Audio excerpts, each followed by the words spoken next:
And welcome to United People's TV. It's combined 11 time. We've not done this collaboration absolutely ages. To be honest with you, the reason that we've brought it back is because you're close to Liverpool's level now. I think we can say that, can't we? I think you're 5 points behind us in the league. Yeah, 5 points behind us. That's nice. I'll be perfectly honest with you. That's lovely. No, being deadly serious, we've not done combined 11s all season because no one's really compared to us. Whereas now I think Liverpool are in a bit of bad form. Now Manchester United are in great form. You're nearly on our level, aren't you? So we can definitely do a combined 11 and actually do it honestly as well. So I'm going to start with the goalkeeper. Not hard, to be perfectly honest with you. Look, I don't like Manchester United. I don't like the team. I like some of the fans. I don't like a lot of the fans, I'll be perfectly honest with you, because mainly they're all just trolls on our video, the fans that I interact with. But the guys that I actually know, I do like, to be perfectly honest with you. And you can't help it. You're brought up to support a crap team and a team with no values and morals, and that's not your fault, is it? You know what I mean? I totally get that's your mum and dad's fault. But look, David De Gea is quite clearly the best goalkeeper out of the three of these. We're talking about Simon Mignolet, we're talking about Luis Karius, and we're talking about David De Gea. Even I can see that David De Gea is a better goalkeeper than anybody else. I actually think he's the best goalkeeper in the world, to be honest with you, and that's just my opinion anyway. Right back, the choices, I suppose, were Valencia and Nathaniel Klein. Look, I know Valencia's had a great season this season. He's been really, really good for Manchester United. A player that, when Ferguson first put him at right back a few years ago, you're thinking, can he do this? The answer is yes, he can do it. He's strong, he's like an ox, he gets forward, and he whips a great ball in. But ultimately, Nathaniel Klein, for me, is a right back, and I think he's a better right back, and I think you've seen that consistency over the last few years and not just this season. And look, that's the reason that I've picked Nathaniel Klein, and rightly or wrongly you can disagree or whatever, you know, that's what I feel. Centre backs, this is a little bit contentious, I know that. I've gone for Dejan Lovren and Joel Matip.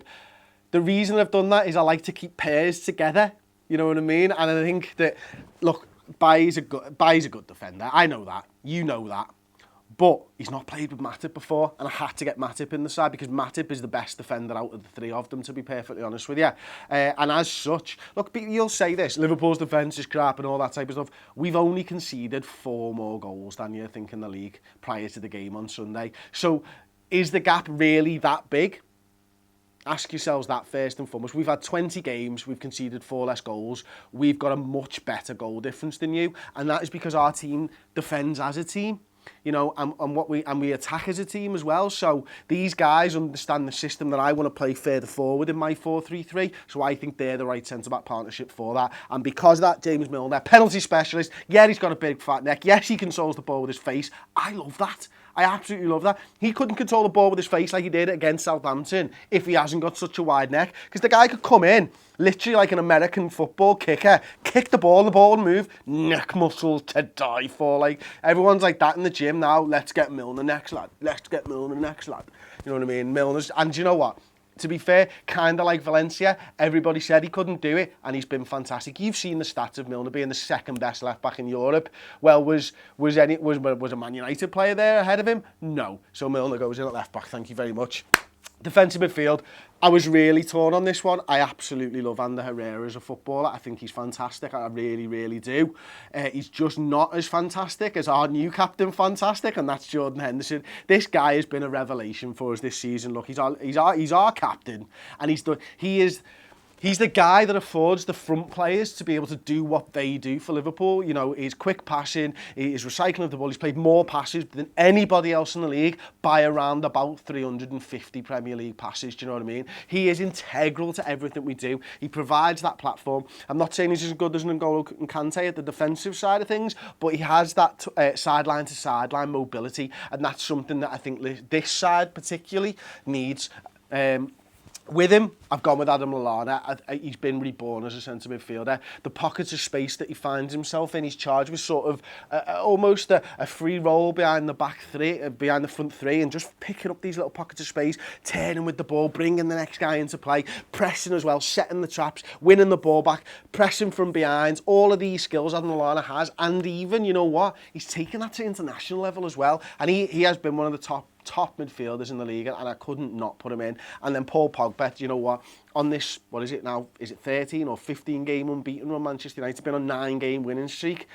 Paul Pogba's been great, and I realised that he's starting to make this Manchester United side tick. And to be honest with you, I think he's an upgrade on Wijnaldum or Emre Can. And you know what? People might say he's a waste of money.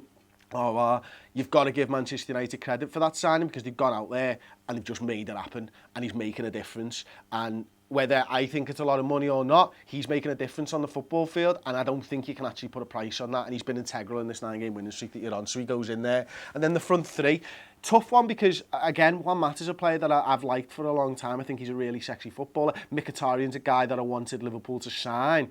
I think Mkhitaryan's in great form right now. Obviously, wasn't favoured at the beginning of the season. Juan Mata, I think, has done it all season long for Manchester United. But so are these two guys. You know, Coutinho's been out injured. I wouldn't swap Coutinho for anybody in the Premier League when they're in form. And as such, he goes in on the left-hand side. That's his position. He's coming back from injury. We might not see that side of him at Manchester United at Old Trafford on Sunday. But on his day, there are maybe a handful of players in the world who can perform better than him. I don't think he's world class yet. I think you need to prove that consistency over a long period of time. But this season, he has played at a world class level. On the right hand side, Sadio Mane, quite simply, 9 goals. 9 goals from right wing. Have any of your right wingers done that? No, they haven't. And ultimately, when it comes down to it, it's goals and assists that I want in this side, because we've got a pretty leaky defence there, even with David De Gea in there. So we're going to need to continue to score goals. Look, we've got Liverpool's back four. I understand. I want goals and I need assists. And to do that, I need Liverpool's attack when it's on form. Apart from the spearhead for Manchester United, Zlatan Ibrahimovic, I really did have doubts about whether he'd still be able to do this at this age, 35 years old, coming into the Premier League. He's proved everybody wrong, hasn't he, to be honest with you. You know, it's his fitness, it's his ability inside the area, which was never in question, to be fair. He would be great in this fantastic 4-3-3 Liverpool-Manchester United combined 11. Anyway, look, I really do hope you have a terrible, terrible Sunday, but enjoy the rest of your lives. If you've enjoyed the video, give it a thumbs up. Don't forget to subscribe to United People's TV. If you want some more back and forth with Liverpool fans, we're over on the Redmen TV.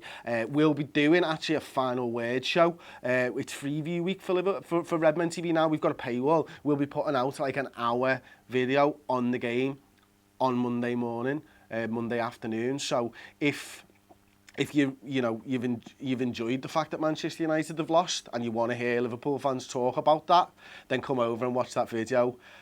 Conversely, if we lose, I'm sure you'll enjoy it in the comments section, so do come over and watch the video and just give us dogs abuse, because you know what, this is a one-way thing. I get to give a little bit of banter back, and I fully expect that Manchester United fans are going to want to have a little pop at me as well, and I get that and I understand that. But thank you very much for watching. I have been Chris from the Redmen TV. And I hope that I'm happy on Sunday and all of you aren't.